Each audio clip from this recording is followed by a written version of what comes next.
નમસ્કાર દર્શક મિત્રો, દૂરદર્શન સમાચાર સાથે હું માનુશ્રી પટેલ આપનું સ્વાગત કરું છું।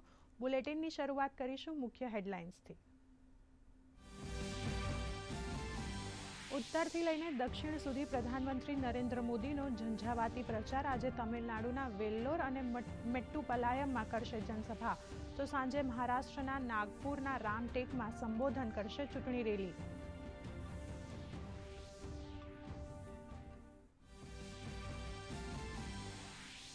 ચૂંટણીના રણમાં મતદારોને લલચાવવા ઉતર્યા ભાજપના સ્ટાર પ્રચારક અમિત શાહ પશ્ચિમ બંગાળ અને બિહારમાં સંભાળશે કમાન, તો યોગી આદિત્યનાથ જમ્મુ કાશ્મીરના કઠુઆમાં કરશે રેલી। કોંગ્રેસ અને ઇન્ડી ગઠબંધનના નેતાઓ કરી રહ્યા છે પ્રચારની અપીલ।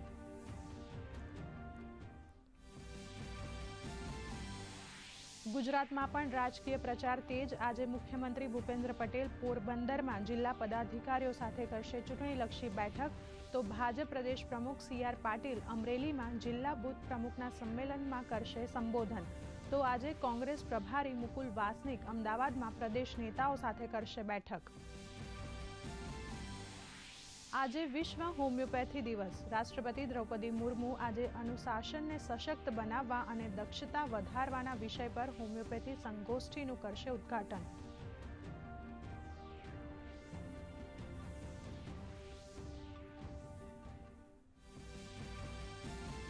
દિલ્હી લિકર પોલિસી કેસમાં આપના નેતા મનીષ સિસોદિયાની જામીન અરજી પર આજે રાઉઝ એવન્યુ કોર્ટમાં સુનાવણી।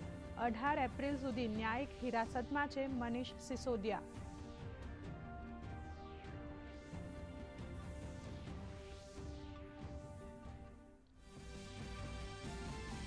છત્તીસગઢના દુર્ગમાં બસ ખીણમાં ખાબકી, 12 લોકોના કરુણ મોત જ્યારે 15 લોકો ઘાયલ।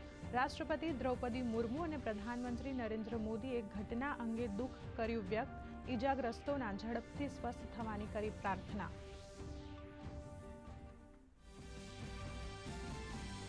રાજ્યમાં બેવડી ઋતુનો થશે અહેસાસ। આગામી 3 દિવસ કચ્છમાં હીટવેવની આગાહી। અમદાવાદમાં ગરમીનો પારો 40ને પાર જવાની શક્યતા, તો 13 થી 15 એપ્રિલ સુધીમાં દક્ષિણ અને સૌરાષ્ટ્રમાં હળવા વરસાદની હવામાન વિભાગની આગાહી।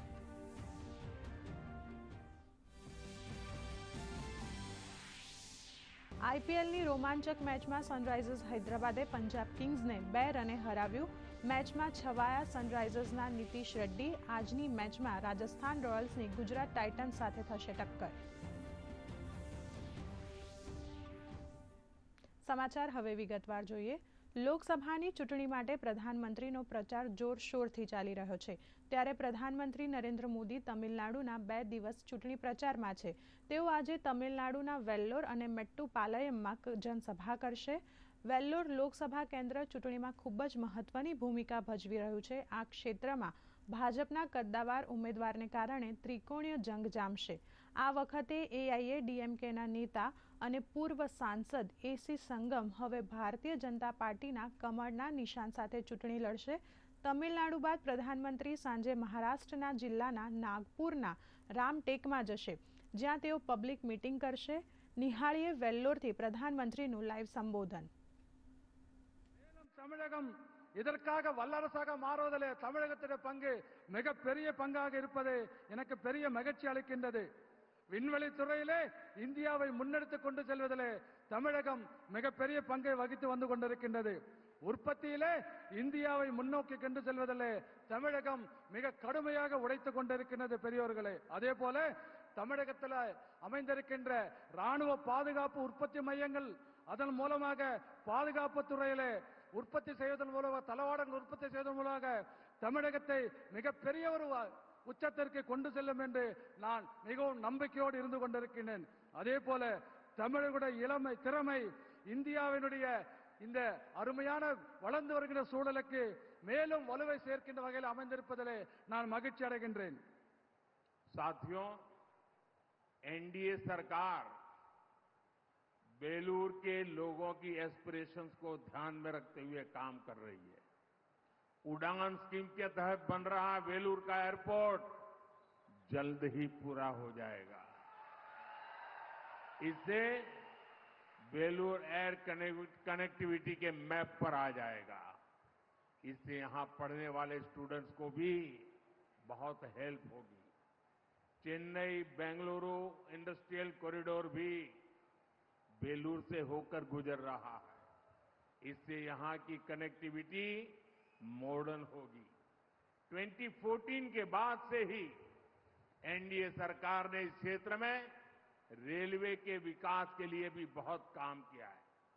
कई स्टेशनों पर रेलवे प्लेटफॉर्म की लंबाई भी बढ़ाई गई है ताकि ज्यादा लंबी ट्रेनें वहां रुक सके। நண்பர்களே, வேலூர் மக்களுடைய எதிர்பார்ப்புகள் அதை மனதிலே கொண்டுதான் ભાજપના સ્ટાર પ્રચારક અને કેન્દ્રીય ગૃહમંત્રી અમિત શાહ પણ પ્રચાર માટે મેદાનમાં ઉતર્યા છે. તેઓ આજે પશ્ચિમ બંગાળ અને બિહારના ચૂંટણી પ્રચારમાં છે.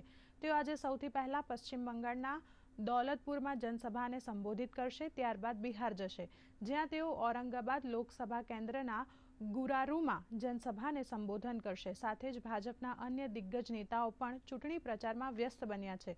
ઉત્તર પ્રદેશના મુખ્યમંત્રી યોગી આદિત્યનાથ જમ્મુ કાશ્મીરના કઠુઆમાં જનસભાને સંબોધિત કરશે અને સાંજે મુઝફ્ફરનગરમાં પણ જનસભા સાથે સંબોધિત કરશે. સાથે જ રક્ષામંત્રી રાજનાથસિંહ પણ ઉત્તર પ્રદેશની કેટલીક સીટો માટે મતદારો પાસે મતદાનની અપીલ કરશે. તેઓ સહારનપુર, બુલંદશહેર અને સંભલમાં ચૂંટણી પ્રચાર કરશે. તો બીજી તરફ આરજેડીએ 22 ઉમેદવારોના નામ જાહેર કર્યા છે, જેમાં લાલુ પ્રસાદ યાદવની દીકરી રોહિણી આચાર્યને ચૂંટણીના મેદાનમાં ઉતાર્યા છે. સાથે જ કોંગ્રેસે પણ અન્ય લોકસભા સીટ માટે 6 અને આંધ્રપ્રદેશ માટે 12 ઉમેદવારોના નામ જાહેર કર્યા છે.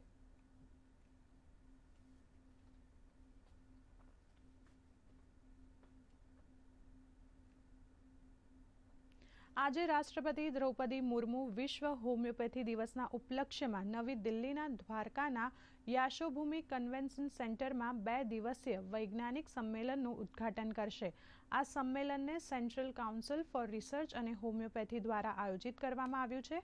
આ સંમેલનનો વિષય હોમિયોપેથીના અનુસંધાનમાં સશક્ત બનાવવાનો છે. આ સંમેલનનો મુખ્ય ઉદ્દેશ હોમિયોપેથીને અનુસંધાનના આધારે ચિકિત્સા વિજ્ઞાનની સાથે જોડવાનો છે, જેથી હોમિયોપેથી સારવારને એક વિશ્વસનીય અને સ્વાસ્થ્યની દેખરેખ માટે ઉત્તમ વિકલ્પ બનાવી શકાય. દિલ્હી શરાબ ગોટાળા મામલે મનીષ સિસોદિયાની જમાનત અરજી પર આજે રાઉઝ એવન્યુ કોર્ટમાં સુનાવણી થશે.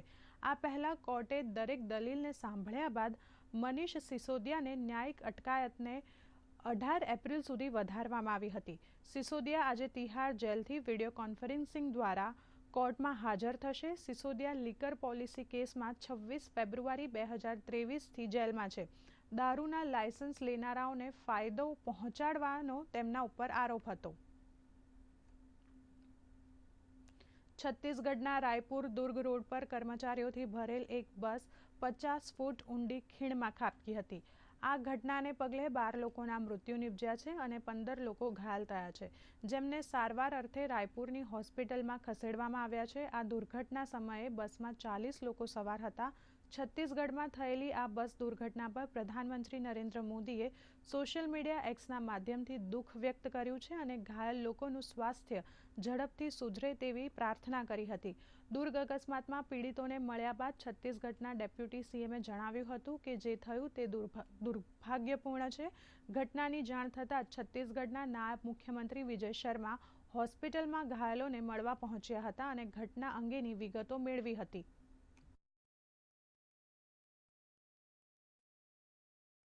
दुखद है जो कुछ हुआ है. केटीआर डिस्टिलरी है, वहाँ के सारे श्रमिकगण हैं, वो निकल रहे थे वहाँ से.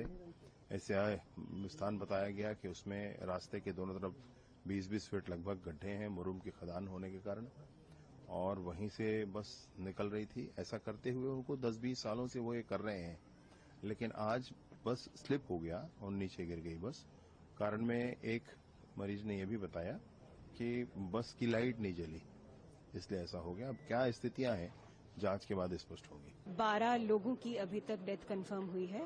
14 लोग अस्पताल में एडमिटेड हैं. हमने 2 लोग यहाँ पे एपेक्स में एडमिटेड हैं, बाकी सबको एम्स में हमने रेफर कर दिया है. सभी स्टेबल कंडीशन में है. एम्स के डायरेक्टर से और एपेक्स के जो अस्पताल के संचालक हैं उनसे हमारी टीम संपर्क में है.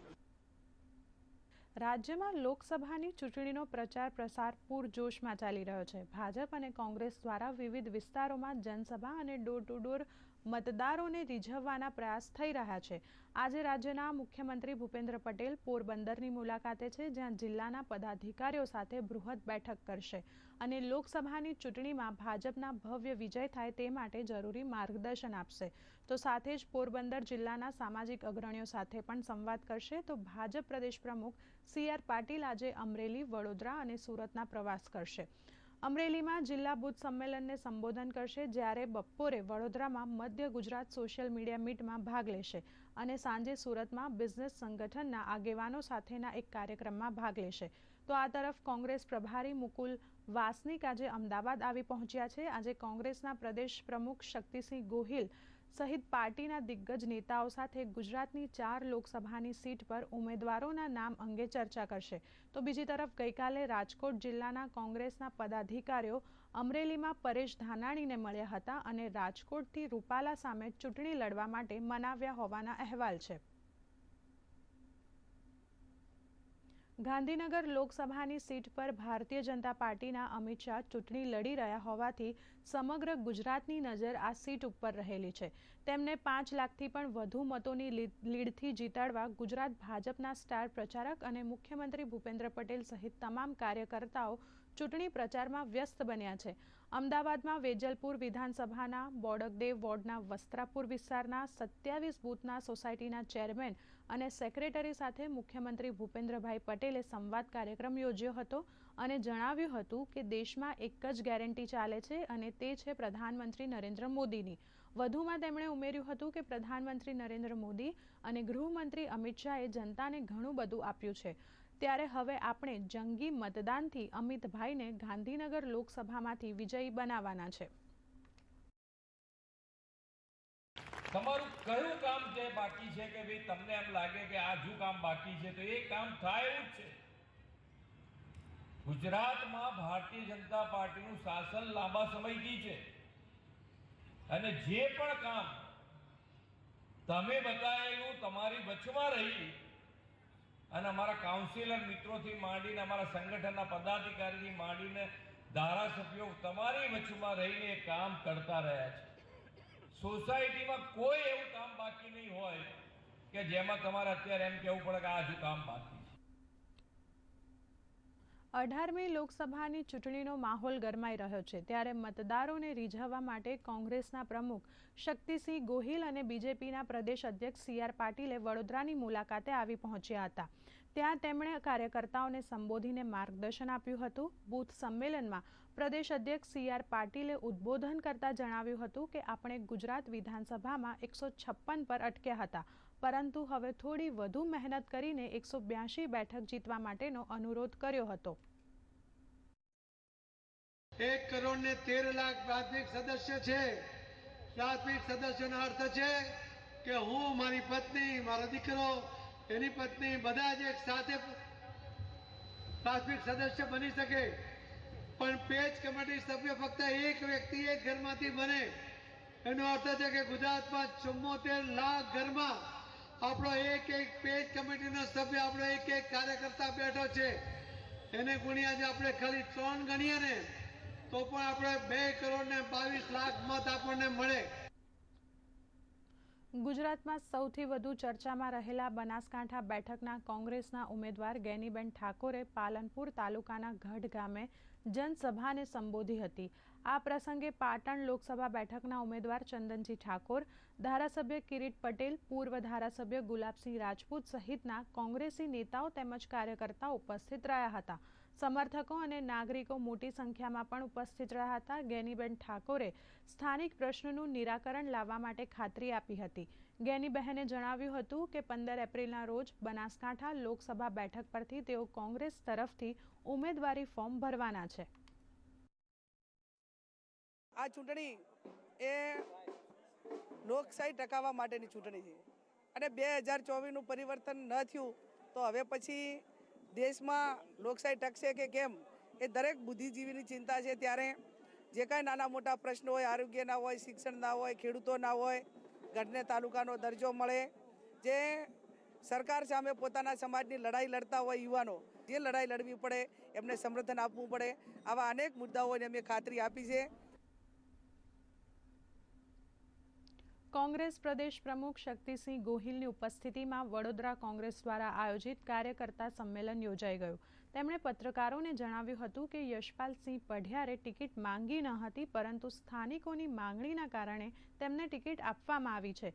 તેમને લોક સમર્થન મળી રહ્યું છે. તેમણે રૂપાલાના નિવેદનને મુદ્દે ચાલી રહેલા વિવાદની પણ વાત કરી હતી. પ્રદેશ કોંગ્રેસ અધ્યક્ષે જણાવ્યું હતું કે રાજ્યમાં 24 બેઠકો ઉપર કોંગ્રેસ અને 2 બેઠકો ઉપર આમ આદમી પાર્ટી લડી રહી છે. આ તમામ 26 બેઠકો પક્ષના ઉમેદવારને સમર્થન આપવા તેમણે અપીલ કરી હતી. વિવેકપૂર્ણ ભારતીય જનતા પાર્ટીએ શરૂઆતમાં જ પુરુષોત્તમભાઈ રૂપાલાને ઉમેદવાર તરીકે હટાવી લીધા હોત તો આટલો પરિસ્થિતિનો ખરાબ ચિત્તાર ન ઊભો થયો હોત. હવે કદાચ એ ઉમેદવાર એને હટાવે તો પણ કરશે તો પણ ફાયદો નથી, એમને નહીં કરે તો પણ ફાયદો નથી. રાજ્યમાં આગામી 3 દિવસ કચ્છમાં હીટવેવની આગાહી હવામાન વિભાગે વ્યક્ત કરી છે. હવામાન વિભાગે કહ્યું છે કે રાજ્યમાં આજથી ગરમીમાં વધારો થશે. અમદાવાદનું તાપમાન 40 ડિગ્રીને પાર જશે. સુરેન્દ્રનગર, રાજકોટ, કચ્છમાં પણ ગરમીનો પારો 41 ડિગ્રીને પાર જશે, તો ગાંધીનગરમાં 39 ડિગ્રીથી વધુ તાપમાન રહેશે. સૌરાષ્ટ્ર દરિયાકાંઠાના વિસ્તારમાં અકળામણ અનુભવાશે. સાથે જ હવામાન વિભાગે રાજ્યમાં આકરા તાપ સાથે 13 થી 15 એપ્રિલ સુધી રાજ્યમાં સામાન્ય વરસાદની આગાહી કરી છે.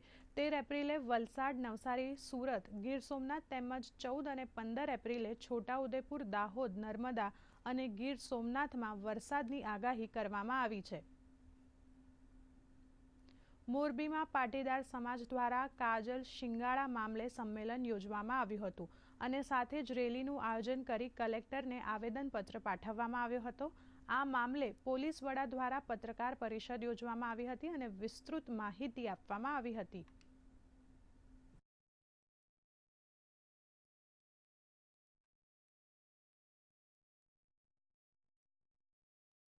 આ અંગે જરૂર જણાય નામદાર કોર્ટની પણ મદદ લેવામાં આવેલ છે. જ્યારે આવા કિસ્સા બને ત્યારે મોરબી પોલીસે ખૂબ જ ગંભીરતાથી આ બનાવને ધ્યાને લઈ અને કાર્યવાહી કરતી હોય છે, જેથી આમાં નાગરિકોએ કોઈ ગભરાવાની જરૂર નથી. અને મોરબી પોલીસના ધ્યાનમાં ભવિષ્યમાં પણ આવા કોઈ કિસ્સા ધ્યાનમાં આવશે તો ભોગ બનનારને પૂરતો ન્યાય મળે તે રીતે ત્વરિત કડક કાર્યવાહી કરવામાં આવશે અને આ કાર્યવાહી કરવા માટે મોરબી જિલ્લા પોલીસ કટિબદ્ધ છે.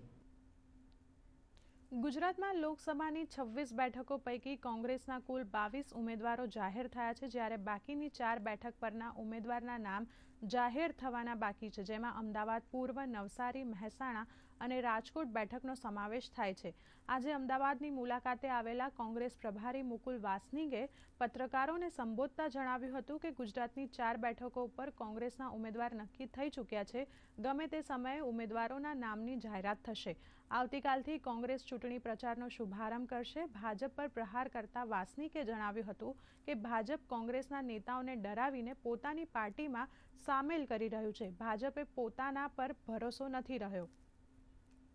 जनता की अदालत में अभी कुछ ही दिनों बाद फैसला होगा और मैं समझता हूं कि जिन्होंने इस तरह से गैर जिम्मेदारान बयान दिए हैं उनका हिसाब जनता करके रहेंगे. उसके कैंडिडेट भी शीघ्र ही हम घोषित करेंगे.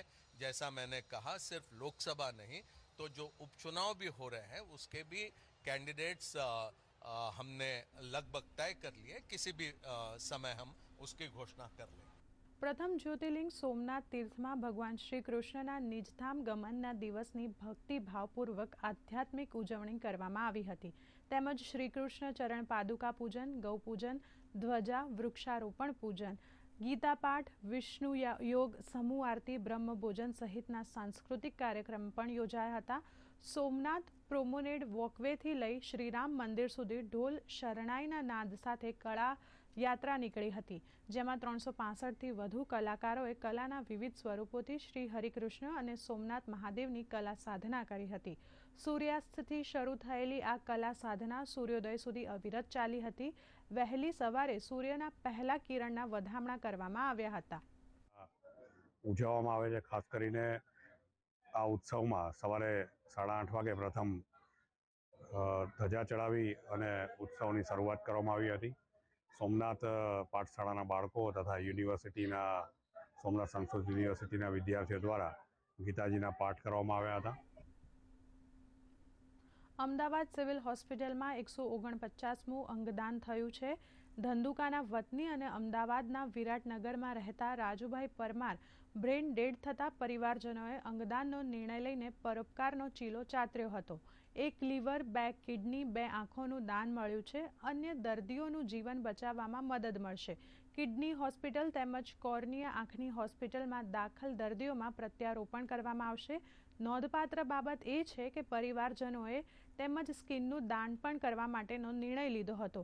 સિવિલ હોસ્પિટલમાં સ્કિન બેંક શરૂ થયા પછી ત્વચાનું દાન મળ્યાનો આ પ્રથમ કિસ્સો છે. ત્વચા ગંભીર રીતે દાઝેલા અથવા અન્ય જરૂરી પ્લાસ્ટિક સર્જરીના દર્દીમાં ટ્રાન્સપ્લાન્ટ કરવામાં મદદરૂપ બનશે. અને રાજુભાઈ પરમાર તરફથી સિવિલ હોસ્પિટલને 1 લીવર, 2 કિડની, 2 આંખો અને ચામડીનું દાન મળ્યું. ચામડીના દાનની વાત કરીશ તો સિવિલ હોસ્પિટલનો આ સૌપ્રથમ સ્કિન ડોનેશન છે. અંગદાન અને ત્વચા દાનની કન્સેન્ટ આપતા આપણને આ દાન પ્રાપ્ત થયું છે. 149 અંગદાન થકી 480 અંગો સિવિલ હોસ્પિટલમાં દાનમાં મળ્યા, જેને 463 લોકોને નવજીવન આપ્યું. હવે જોઈએ કેટલાક સમાચારો સંક્ષિપ્તમાં.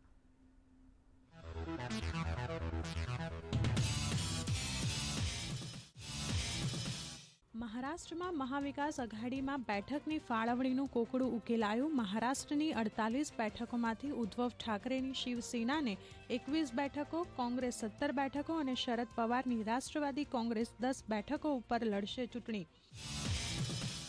મહારાષ્ટ્ર નવનિર્માણ સેનાના અધ્યક્ષ રાજ ઠાકરેએ નરેન્દ્ર મોદી અને એનડીએને બિનશરતી સમર્થન કર્યું જાહેર. આ પહેલા દિલ્હીમાં રાજ ઠાકરે ભાજપ નેતા અમિત શાહ સાથે કરી હતી મુલાકાત. રાજ ઠાકરેએ સ્પષ્ટ કર્યું કે હું મનસેનાનો જ અધ્યક્ષ રહીશ.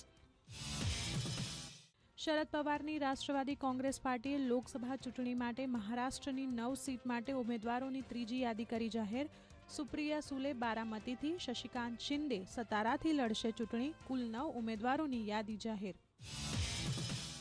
દિલ્હીના મુખ્યમંત્રી અરવિંદ કેજરીવાલે દિલ્હી એક્સાઇઝ પોલિસી અનિયમિતતા કેસમાં તેમની ધરપકડને પડકારતી અરજી ફગાવી દેતા દિલ્હી હાઈકોર્ટના આદેશ સામે સુપ્રીમ કોર્ટમાં કરી અરજી. ગુજરાત વિધાનસભાના પોડિયમ ખાતે સરદારસિંહ રાણાના જન્મદિવસ નિમિત્તે તેમના તૈલચિત્રને વિધાનસભાના સચિવ ડીએમ પટેલે આજે ભાવસભર પુષ્પાંજલિ અર્પણ કરી. તેઓએ વર્ષ 1907માં જર્મનીમાં યોજાયેલી આંતરરાષ્ટ્રીય સમાજવાદી પરિષદમાં હાજર રહી મેડમ કામા સાથે સૂર્યચંદ્રના નિશાનવાળો હિન્દનો પ્રથમ રાષ્ટ્રધ્વજ લહેરાવ્યો હતો. ભાવનગરમાં રાત્રે 3.2ની તીવ્રતાનો ભૂકંપનો આંચકો અનુભવાયો. ભાવનગર શહેર ઉપરાંત ભડી, ભંડારિયા, ત્રંબક સહિત ગ્રામીણ વિસ્તારોમાં આંચકા અનુભવાયા. ભૂકંપના આંચકાથી લોકોમાં ફફડાટ. આજે ચૈત્રી નવરાત્રીનો બીજો દિવસ. માં બ્રહ્મચારિણીની કરવામાં આવે છે પૂજા. આજે દિલ્હીમાં જંડેવાલા મંદિર અને છતરપુર મંદિરમાં સવારની આરતીમાં ઉમટ્યા માઈ ભક્તો. આંતરરાષ્ટ્રીય હિન્દુ પરિષદના પ્રમુખ ડોક્ટર પ્રવીણ તોગડિયા રાજકોટની મુલાકાતે. રાજકોટ તરફ જતા ચોટીલા ખાતે હિન્દુ પરિષદના પદાધિકારીઓ સાથે ટૂંકી મુલાકાત કરી. સભા બાદ થાન રોડ સ્થિત ગૌરક્ષક રાજુભાઈની પ્રતિમાને પુષ્પાંજલિ અર્પણ કરવામાં આવી. પાટણમાં રખડતા ઢોરની સમસ્યાથી સ્થાનિકો પરેશાન. રાધનપુરના મુખ્ય બજારમાં આખલો દુકાનની છત પર ચઢી ગયો. દુકાનદારો અને રસ્તેથી નીકળતા રાહદારીઓના જીવ તાળવે ચોંટ્યા. સ્થાનિકોએ મહા મહેનત કરી આખલાને કોમ્પ્લેક્સની છતથી નીચે ઉતાર્યો. અમેરિકાના રાષ્ટ્રપતિ જો બાઇડને વ્હાઇટ હાઉસ ખાતે જાપાનના પ્રધાનમંત્રી ફુમિયો કિશિદા સાથે કરી મુલાકાત. માનવામાં આવી રહ્યું છે કે મુલાકાત દરમિયાન પ્રશાંત મહાસાગરમાં ચીનની વધતી આક્રમકતા અંગેની ચિંતા પર થઈ હશે ચર્ચા. બંને પક્ષો વચ્ચે દ્વિપક્ષીય મુદ્દા અને સુરક્ષા અંગે પણ ચર્ચા સંભવ. પેરુમાં હુઆનુકો પ્રાંતમાં 124 વર્ષીય માર્સેલિનો અબાદનો જન્મદિવસ મનાવાયો. પેરુના દાવા પ્રમાણે માર્સેલિનોનો જન્મ 1900માં થયો હતો. દુનિયાના સૌથી વૃદ્ધ અને જીવિત વ્યક્તિ તરીકે પામ્યા છે સ્થાન. ગિનીઝ વર્લ્ડ રેકોર્ડમાં સ્થાન મેળવવામાં પણ ચાલી રહી છે કવાયત.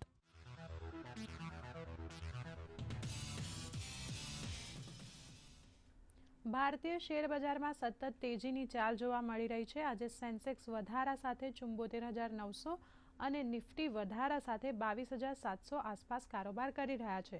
આજે મેટલ અને એનર્જી સેક્ટર્સમાં પણ તેજીની ચાલ જોવા મળી રહી છે. કોમોડિટીની વાત કરીએ તો બ્રેન્ટ ક્રૂડ ઓઇલ વધારા સાથે $89.50 પ્રતિ બેરલ આસપાસ કારોબાર કરી રહ્યું છે. તો સોના ચાંદીના ભાવમાં પણ ભારે તેજી જોવા મળી રહી છે. MCX પર સોનાનો ભાવ ₹71,625 પ્રતિ તોલા અને ચાંદીનો ભાવ ₹82,990 પ્રતિ કિલોગ્રામ બોલાઈ રહ્યો છે. છેલ્લા 8 દિવસની વાત કરીએ તો સોનામાં કુલ ₹3,200 વધ્યા છે, જ્યારે ચાંદીમાં કુલ ₹6,500 વધ્યા છે. આ સાથે જ ડોલર પણ મજબૂત થઈ રહ્યો છે અને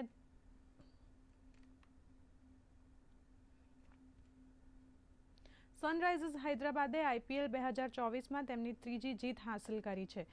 આ ટીમે મંગળવારે રમાનાર મુકાબલામાં પંજાબ કિંગ્સને 2 રનથી હરાવ્યા હતા. મોહાલીમાં રમાનાર આ મુકાબલામાં પંજાબના કેપ્ટન શિખર ધવને ટોસ જીતીને પહેલા બોલિંગ કરવાની પસંદ કરી હતી. 18મી લોકસભાની ચૂંટણીમાં તમામ બેઠકો જીતવા ઉમેદવારો અને સ્ટાર પ્રચારકો સભા ગજવી રહ્યા છે. ત્યારે આજે કયા સ્ટાર પ્રચારક ક્યાં પ્રચાર કરી રહ્યા છે, તો પાટણ લોકસભા બેઠક પર કેવા સમીકરણ છે અને જમ્મુ કાશ્મીર બેઠક કેમ મહત્વની છે, આ જાણવા માટે જુઓ અમારો વિશેષ કાર્યક્રમ જનાદેશ 2024 આજે સાંજે 6 વાગે માત્ર DD ગિરનાર પર. આ કાર્યક્રમ આપ DD ગિરનાર અને DD ન્યૂઝ ગુજરાતીની YouTube ચેનલ પર પણ લાઈવ નિહાળી શકો છો.